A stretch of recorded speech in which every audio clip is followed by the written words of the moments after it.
that you can't do it alone. And I think for probably the first 3 or 4 years after everything happened to me, I thought I could do it alone.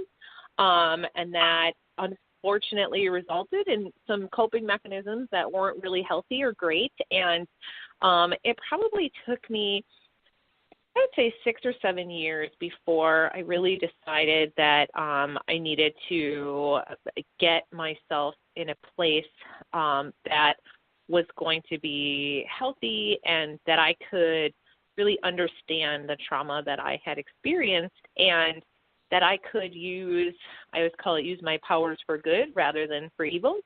And so I went and I sought out some one-on-one therapy from an organization that specifically focused on survivors of sexual violence. And that was really, really healthy for me. I was able to spend about a year attending those one-on-one counseling sessions and being around other people who had experienced sexual violence so that I could understand that what happened to me, although, stranger rape is an anomaly, I didn't feel quite as alone, and I could really understand that I had this powerful voice that I could use to advocate on behalf of others, as it sounds like you found yourself, Jesse.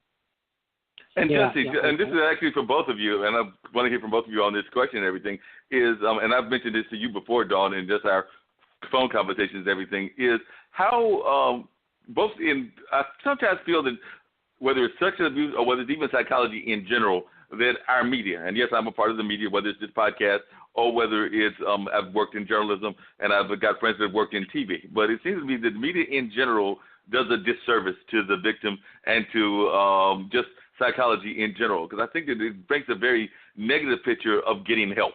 And I think that scares a lot of people away. I know that even in our community, meaning the African-American community, a lot of people, we have a hard enough time going to doctors, and a lot of times we just totally, absolutely want to avoid psychologists at all aspects. So how do you fight against these stereotypes? And am I correct in thinking that there is a lot of stereotypes that are being played out by the media? Yeah, from my perspective, I think definitely so. I think the media plays on this psychology of victimology, and it reinforces the whole sense of powerlessness. And what I love about what Dawn was sharing is my experience when I work clinically with people who had suffered abuse, and as I work with executives, and some of them have experienced abuse, certainly fear and bullying, that it's important to realize your power and to act on it. And when you say, this was terrible, this was horrible what happened to me, and I am not a victim, and here's what I'm going to do to speak up and to exert my power in the world. And that's very healing. And if people don't find their voice, if they don't stand up, it's problematic. And the media, unfortunately, some of it is really good. Most of it really doesn't understand the psychology, and they actually do more damage. Yeah, I would agree with that entirely. And on top of that, I think I've learned to really embrace my mental health issues and to understand that they exist, and that I don't have to be ashamed of those things. Like, it's a part of who I am and my makeup and what happened to me. And I really feel like everybody that I've ever met has some type of story, something that they have had to conquer or deal with, maybe some type of history, trauma-wise. And, I think the media does a disservice in terms of the way that they proclaim mental health as being something that is stigmatized or that we should be ashamed of or afraid to admit. And I disagree with that entirely. It feels very liberating to me to say, hey, you know what, I'm really experiencing a high level of anxiety right now. This is something that I just need to say out loud. And I feel okay with myself for those things that are an ingrained part of me. And I wish we could break that stigma. I wish media would have a better handle on what that looks like. Yeah. And one other thing, just in terms of media, and I want to get back to you, Dawn, and everything, and if you want to jump in, Dusty, that'd be great too, is it seems to me that a lot of times it also over-sexualizes, and I know there are people like Tip O'Neill that might have even talked about the rap industry and some of the lyrics and everything, but it just seems to me that a lot of times it over-sexualizes, and that might even add into some of the abuse that takes place because of the way that we treat society and some of the media images that are put out there. I mean, do we really need certain women in certain kind of outfits to sell a car? And I know I understand the concept of advertising and things of that nature, but sometimes it seems to me that the imagery has nothing to do with the product. Oh, I mean, I could get up on a soapbox for hours around the way that we over-sexualize media and what the lyrics are of the songs that we listen to and how much we personify alcohol and sex and drugs in our music, in our movies, in our television. You know, I have those conversations with my children all the time, and I don't want to say that, you know, women should be berated for, you know, what clothing they're wearing. But I agree with you entirely when you say, like, that doesn't have anything to do with the product.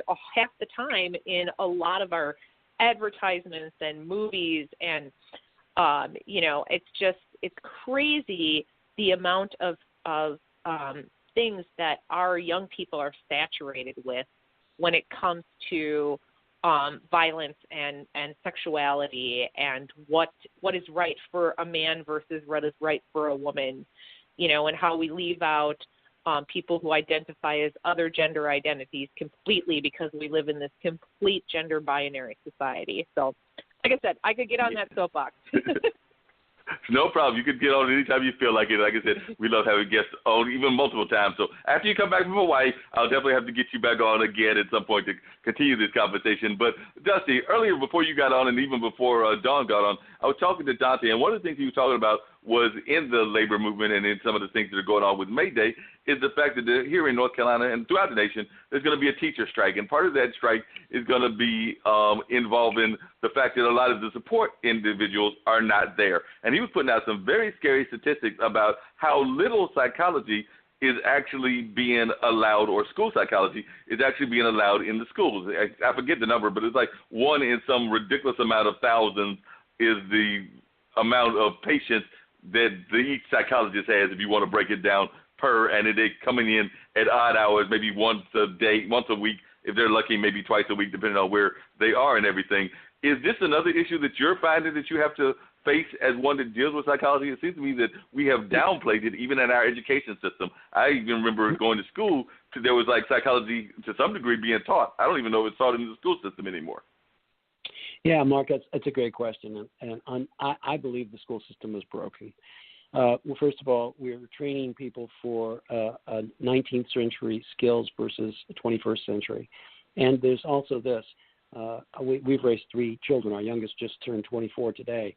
And we put them in schools which focused on emotional intelligence quotient, which was Quaker schools. And what we found is that it's not so much the intellectual focus.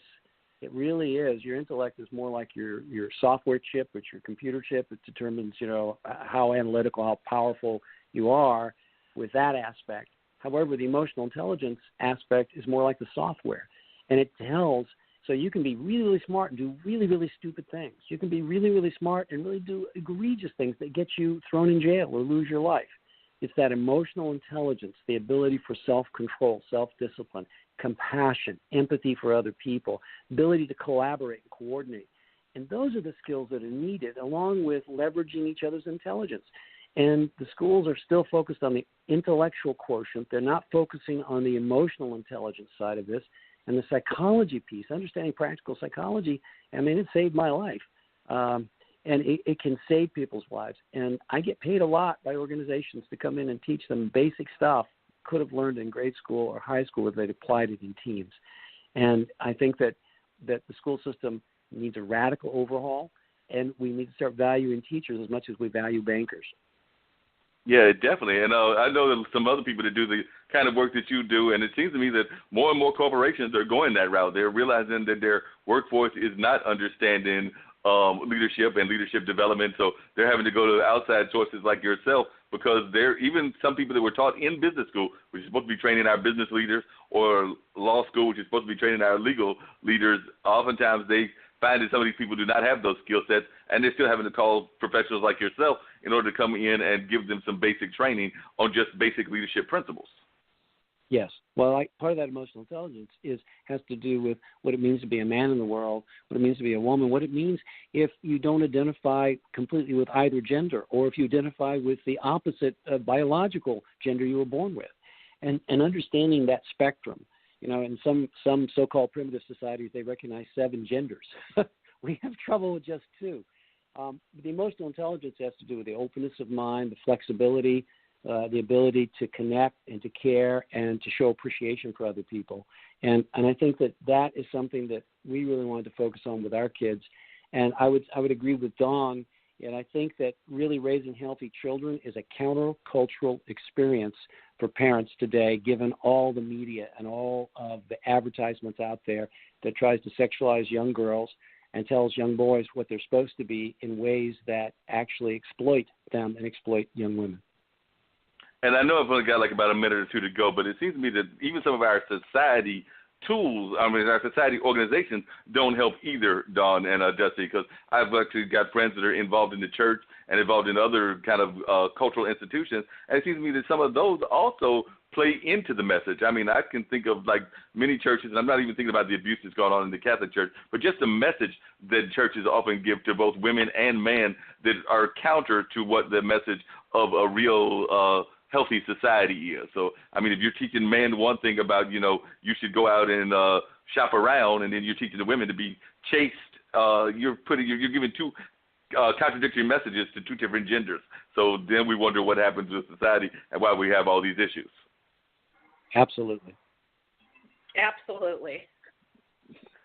So just as we're winding down and everything, I think I've got about a minute or two. Are there any final thoughts that both of you would like to share? And I would definitely like both of you to give the ways that people can get in touch with you and things of that nature. And I was always taught to be respectful, so I'm going to go ladies first. I mean, that might be stereotypical, but I'm going to go ladies first. And we'll have Dawn, if there's ways that people can reach you, not this week because you're going to Hawaii. So I know that if they send you an email, you're probably not going to answer. But after you get back, how can they reach you if they're interested in learning more about Denim Day, which by the time they reach you would have already happened, or just about being a survivor and ways that they might just want to, you might be able to help them in some of the struggles that they're going on with? Actually, so Denim Day is this Wednesday, April 24th. Wear jeans to support survivors. Doesn't matter where you work, where you live. That's the best way to do it. You can go to our website at denimdaymke.org, more about how you can get involved. You can follow us on Facebook at Denim Day Milwaukee. Also on Instagram, Twitter, Snapchat, all Denim Day Milwaukee. And you can always instant message me on the Facebook page if you have questions, or even though I'll be in Hawaii, I'll still be looking at Facebook, so I probably will respond to you in some way, shape, or form.